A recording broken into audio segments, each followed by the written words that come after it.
What's going on, everyone? Shepasaurus here with a new class guide for the Witch Elf. I've got a lot to talk about, so if you want to skip ahead, feel free to use the chapters in the description below. We're going to go over gear, talismans, builds, and play styles. But before we do that, I first want to talk about a couple of items you don't want to miss while leveling up, as well as what I found is the best way in the long run to level up. First off, you just created your Witch Elf and are working on starter quests. Well, before you get too far, you want to make sure you pick up the Dark Elf AP item. You just created your Dark Elf, Sorceress, Blackguard, or Witch Elf, right? And you are sitting here in front of the starter boat. You go up here, you take a couple quests, you kill some guards, you kill some dark sprites. Well, we're going to get you the +1 AP item per second very quickly. And just follow me on this one.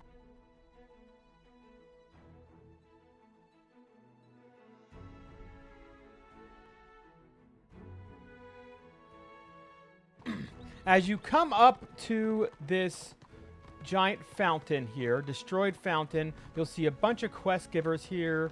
You could collect the quests and do them for some experience. But we are going to go off here to the right and look for a chest. And it's going to be real easy to find. It's this first building here to the right.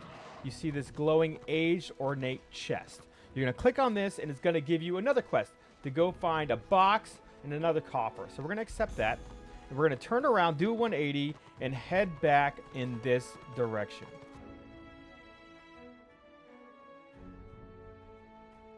So we're going to move all the way over to the other side, to the last building. There'll be an opening here.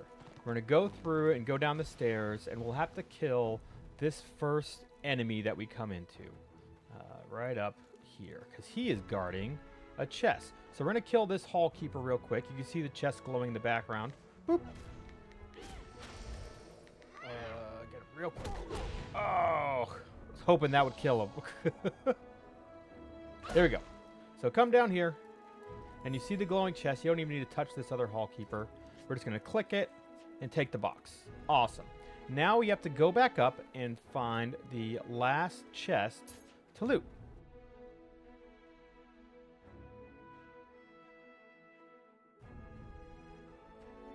It's guarded over here by this tower guard.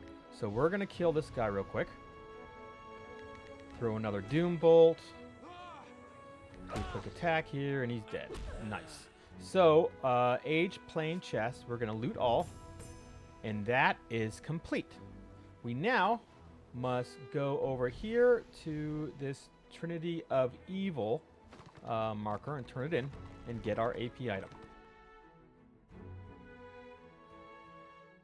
Right back here at the fountain, you see this fancy looking sorceress here. Real fancy. Click on her and turn in Trinity of Evil. And there you go. Dar shards, +1 AP per second. Complete. And then you just equip it. And it goes right here in your pocket item. There you go. As you come here south, you're going to run into this town, Akrana's Storm. And it's where you're going to run into your first Flight Master. So now we're going to go ahead and get your level 15, 16 item, another pocket item here to fill out this slot, which will actually give you 80 health every 4 seconds. So we're going to click on this Flight Master. We're going to go over to Dwarfs vs. Greenskins and fly to Karak Apex. It only costs 50 copper. It's real easy. A lot of people are scared of this quest to get your mushroom, but it's really not bad once you've done it once or twice. Here we are, and this place is pretty crazy, but don't let that scare you. We're going to get the mushroom quest by coming up this hallway, down through this big hallway, and then down a couple more hallways. Just follow along. It'll be pretty quick, and with the power of editing, we will move very fast.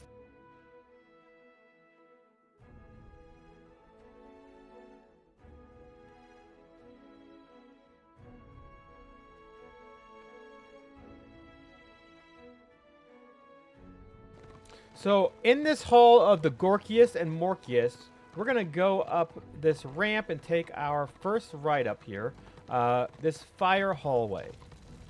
And we're going to follow it for a little bit, and we're going to take our first left from the hallway. Then we're just going to follow this hallway for a little bit. And probably the sneakiest part here is the left turn we have to take at the bottom. Because unless you're looking for it, you could run right... Like, you can't even see that there's something there until you actually look down here.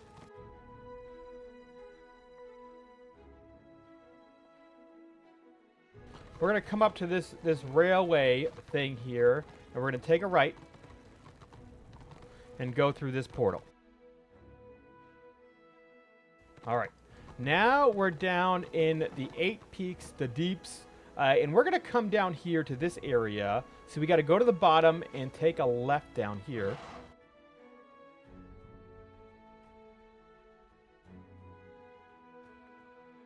And now we're over here by Mixa Zagrub, and he has the quest.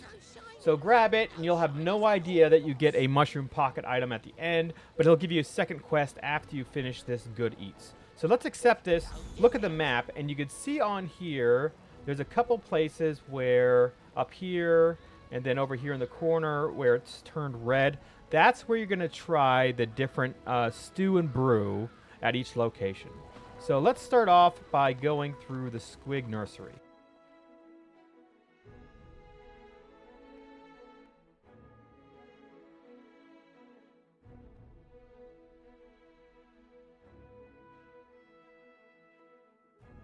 All right, so we're here at the Squig Nursery, and right in front of us is the brew, the glop, and the squig shanks. So you just click on those, and then we turn around and go back.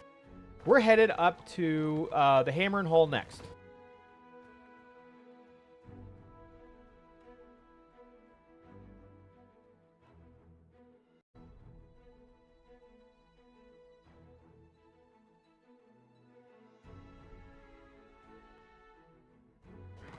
This one can be a little tricksy because it's hiding up here in the corner. If you see the brew and plate of food right here. Ratman Slop. All right, and then on to the next area. We're headed over here to Good Eats.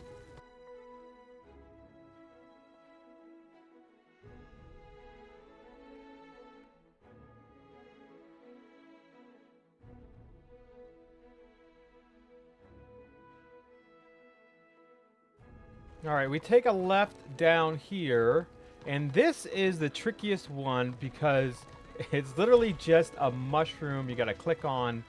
It can be kind of sneaky here. Right here on the right, this cave mushroom stew, and then the brew. And that's it. And now we head back to the mixer.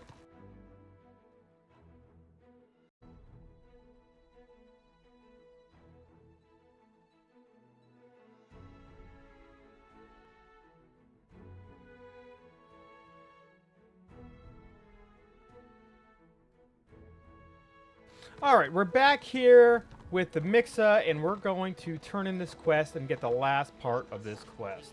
So complete, accept, and now we got to try some more food here. So these troll guts and this brew, and that's it. We turn it in, and we get our spicy troll mushroom, 80 hit points every 4 seconds that we can now wear at level 16. And there is a follow-up quest in case you lose this to kill 50 enemy players. You get another one, but it is a unique equip, so you cannot equip 2 of them at once. And there you have it. I hope that helps you guys out.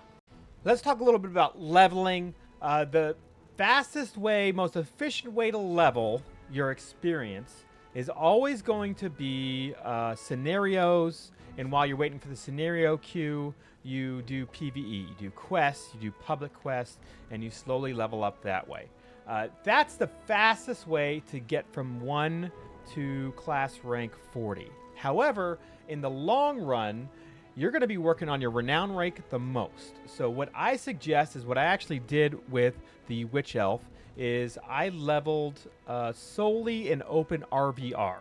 And what that will do is allow you to gain your Renown rank a lot faster than you would gain your normal experience, because when you hit level 40, you're going to run out of bolster, completely run out of bolster, and there's going to be a huge gear gap and stat gap from the Renown ranks that you're missing out on.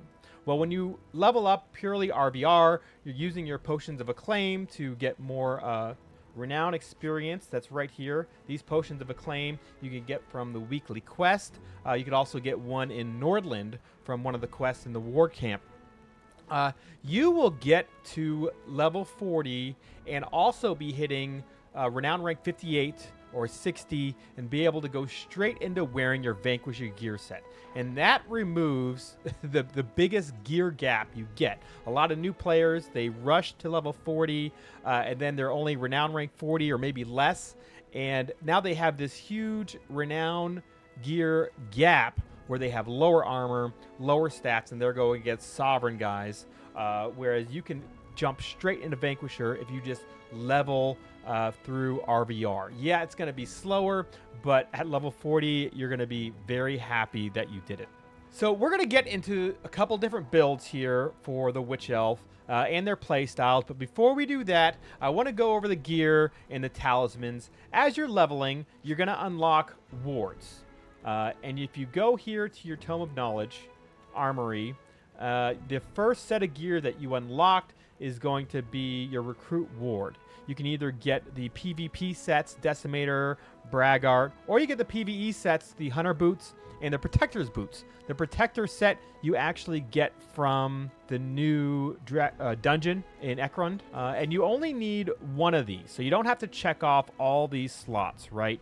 You just need one equipped Decimator's Boots, and then over here, the equipped Decimator chest, and you have unlocked the Recruit. You're going to go up and just take a look at the stats, kind of figure out which one you want. I suggest for the Scouts Ward, you get the Keeper set, right? It's very easy. It's free from the Sakelum dungeon.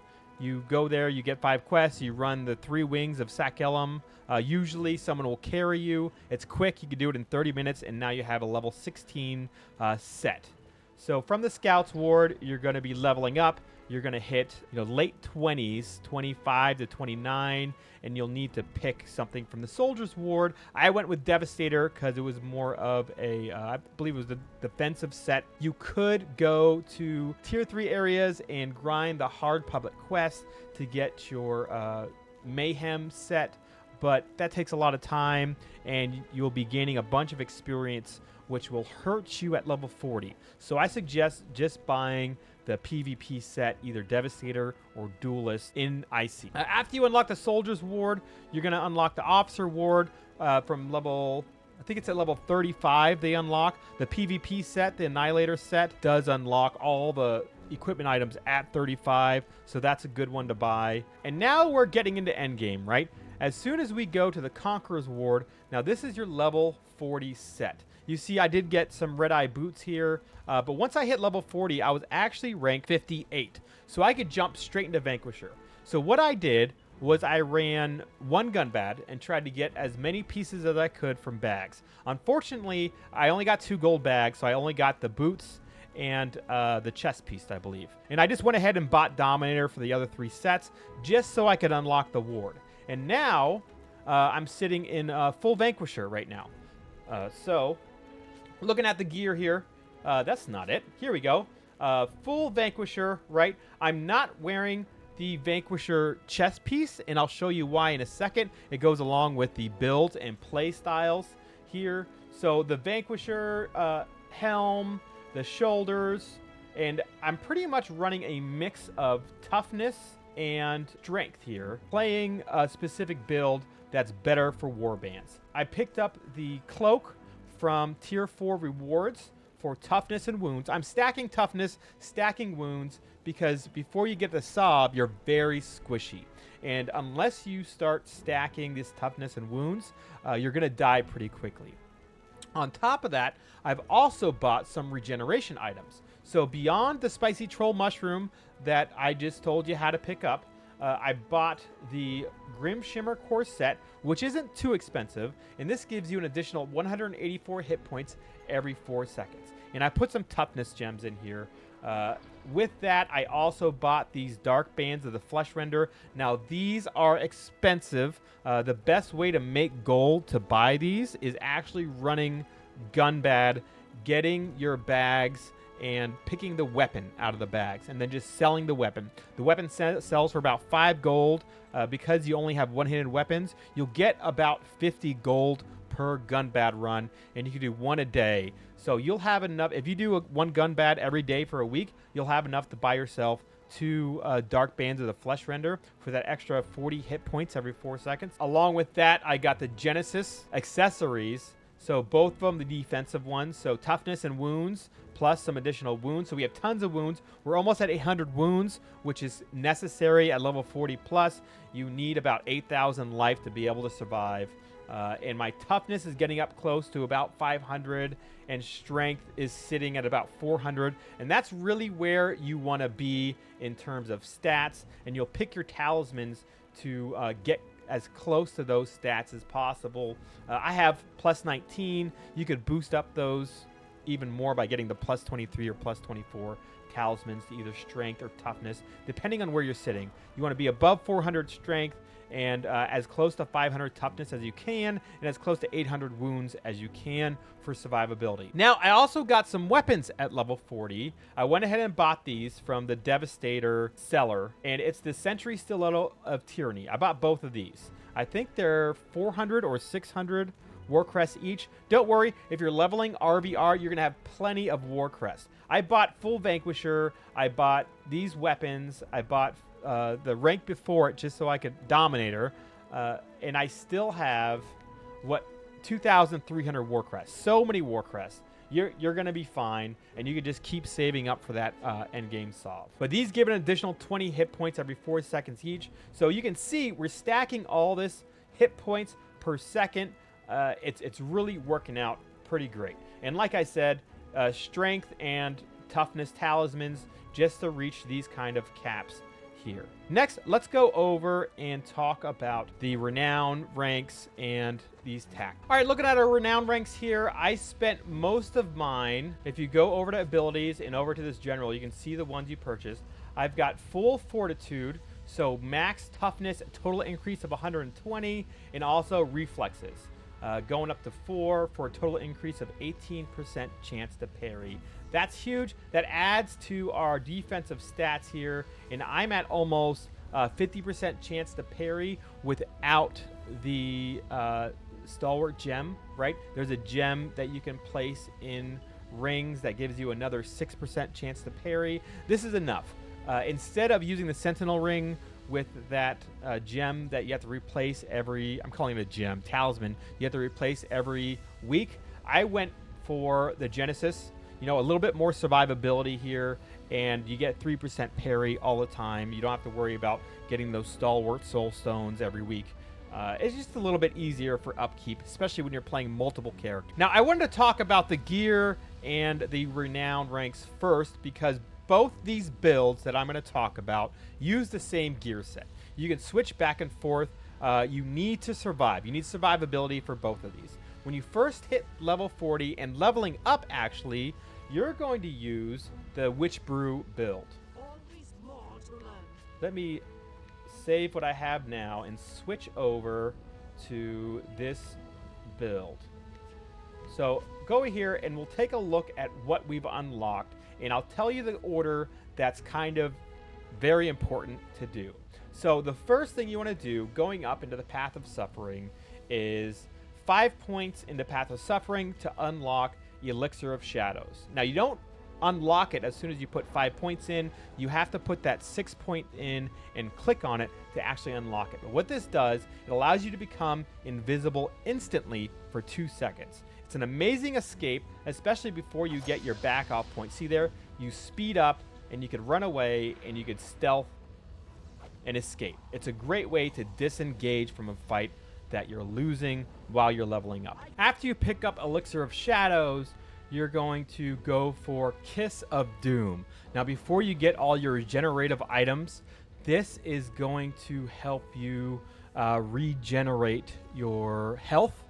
It's the only way you're going to regenerate your health aside from the spicy troll mushroom until you hit level 36 and can get the chest piece and rings I showed you, and you'll just have to buy those from the auction house. Finally, you keep going all the way up to Witchbrew, and this is the focus of the main build. It's all corporal damage, right? So within the Path of Suffering, you're going to be primarily using Envenom Blade, which puts a damage over time on the enemy. It stacks up to 3 times. You're going to make sure this stays on, and you're going to be using this Witchbrew to dump all of your bloodlust. What's great about this build is it doesn't matter that you don't have high strength, right? You could build for toughness and wounds, survivability. You don't need to take a bunch of extra damage tactics because it's not going to matter. You're going to be doing corporal damage that's not boosted by strength, and it is not mitigated by armor. It's only mitigated by other spiritual defenses. So it's a great way to do damage without having endgame sovereign gear. This is what you want to level as, and this is what you want to play those first ranks in level 40 as until you can get at least Vanquisher gear. So this kind of fills up your Path of Suffering, and you don't pick up Black Lotus Blade yet. That's one of the later things, one of the last talents you'll pick after level 40. I suggest first going up into Path of Treachery for 2 reasons. One, you're leveling the damage that Agonizing Wound deals. So in between stacking and Venom Blade, you have 3 stacks. It's counting down for 9 to 12 seconds. You'll want to use a separate ability, and that's going to be Agonizing Wounds. When you are behind your target, it deals 400 damage and ignores armor, right? So you want to boost up this damage and pick up this Heart Seeker, which when the target is facing away from you, you knock them down using this skill. It's great. It's amazing. You're going to want to open up and hit that skill to knock them down and gain you some time to build stacks and get your Witchbrew out, because the Witchbrew is not an instant damage. It's not front loaded, right? You got to build up your Bloodlust first, and then you pop Witchbrew, and then your next 6 attacks you're doing extra corporal damage along with your dot, and then just continually reusing Witchbrew when you have 5 points of Bloodlust again. And then lastly, you'll come back to the Path of Suffering and pick this Black Lotus Blade. If you have extra points, this is a Renown rank 50 spec, right? We're Renown rank 60 right now, so we have an additional mastery point here, but I'm assuming once you hit rank 40, if you're leveling through RVR only, you'll be at least Renown rank 50. So be able to get everything that I'm showing here. Next up with this Witchbrew build, let's go over the tactics you're going to want. So you already picked up this Kiss of Doom for the regeneration. Baneful Touch is good for any PvE content. When you're doing Gunbad for gold, this will be good so that you can continually gain action points when you're attacking the boss, because big boss fights you're going to run out of action points, but it's not something we're going to have on our tactic bar for normal PvP fights. Sacrifices rewarded. Once you hit rank 39, you will unlock Sacrifices rewarded, and this is a must-have ability. Every time you're critically hit by a direct damage ability, you will become protected by a barrier, which will absorb up to 600 damage. This happens every 3 seconds. It adds so much survivability, and because of this, that's why in our Renown we only took increase to toughness and parry, because we don't want to mitigate how many times we're crit. We just want to mitigate how much damage a crit does, and that's why the toughness is boosted. Every time we're crit, it's doing less damage to us, and we're getting a shield for 600 damage, for 600 absorb, which is insanely strong. So that is the second core ability tactic that's absolutely required here. Another one, which is really important, is Fleet-Footed, increasing your run speed by 25%. This is a great tactic to take. It allows you to catch people. It allows you to catch those pesky shadow warriors trying to kite away from you. Finally, I like to take Close Combat. Anytime you strike an enemy in melee, you will receive 25% less damage from ranged and magical attacks for 2 seconds. This is amazing. 25% flat less damage is huge. You want to do this especially with the ranged meta that we have. Now, talking about rotation for the Witchbrew build, you're going to want to keep Kiss of Death activated at all times, because this is how you're going to regen your health along with your health regeneration items. Normally, when you open up, you're going to want to use Enfeebling Strike. This is from the Path of Suffering tree, so it's going to do quite a bit of damage whenever they move or if the target runs away. Now, when you know you're going up against a Slayer or a Sword Master, someone who's going to be swinging at you with their melee weapon, you will want to use Vehement Blades, because every time they attack, they're taking corporal damage themselves, and that's huge, especially against someone who's attacking very often with their melee weapon. But typically, melee fighters are also just running around and moving around, so Enfeebling Strike is not a bad pick. And finally, when you're going up against a caster and you don't think they're going to run away, they're just going to stand there and try to keep healing, Treacherous Assault will make it so that every time they use a magical ability, they'll take 306 corporal damage. So that would be your opener. There is Shadow Leap. That's good to catch somebody. Typically, if I need to use that, it's going to be when I use Elixirs of Shadow and I'm chasing after someone, and right before the 2 seconds is up, I'm going to pop that leap to catch up to someone who's running away. For rotation, you want to get your Envenom Blade on the target as fast as possible. So you're going to do, let's say, 1 hit of this right after you do your opening, and then I would knock them down with Heartseeker, because once they turn around, they can easily keep their back away from you. But you're going to try to open up on their back, hit that Envenom Blade, and hit that Heartseeker. Now, if you don't hit that Heartseeker, you don't knock them down, they turn to face you, you can't get behind them, you still have an option. This feinted positioning will actually allow you to use Heartseeker from any point, even from his front, looking at his face. This makes your positional attacks can be used without positional requirement for 10 seconds. That's great. This is also used to smash Agonizing Wounds, because you could hit them in the face with Agonizing Wound and you'll still ignore their armor because it ignores the positioning requirements. But other than that, you're going to stack Envenom Blade on your enemy. As soon as you hit 4 or 5 Bloodlust, you pop your Witchbrew. There's a 10-second cooldown, and then it's just a rotation Black Lotus Blade to reduce their healing, Racking Pains to add more corporal damage per second, and reducing their toughness and weapon skill, keeping your Envenom Blade dots up, and then Agonizing Wound, and then re-hitting Witchbrew whenever you have 4 to 5 Bloodlust again. Also, Sever Limb. Don't forget to use this skill whenever you parry. It's a pretty generous window. We are stacking parry, so this should happen quite a bit. This will disarm your melee opponent. If you're up against a Rune Priest or a Bright Wizard, don't worry about hitting disarm. It's not going to do much. That's your Witchbrew build. It's more of a single target build. If you want to be more in a warband fight, if you've been watching me play on my stream, I've been leading a lot of warbands, and the way to do that is with the OYK build. The On Your Knees build is named for this skill in the Path of Carnage. You spin around, strike your target with a pair of quick punishing attacks that knocks them down for a couple seconds. The tooltip's bugged right now, and does damage to your target and all enemies around them, reducing their morale by 125 and gaining morale for your entire group by 125. As you can see, this is huge for warband play and does some pretty good AoE damage. Everyone within 25 feet is getting attacked. So along as you go up in this mastery tree, you're going to pick 2 of the tactics here. One of them is Swift Blades, increases your chance to parry attacks by 10%. And then every time you parry, you're going to regain 20 action points. When you're in the midst of a fight and you're at 50% parry, you're going to be parrying a lot of attacks. You're going to be getting action points back every 3 seconds. Also, you're going to want to take Bleeding Edge for your armor penetration, increased by 25%.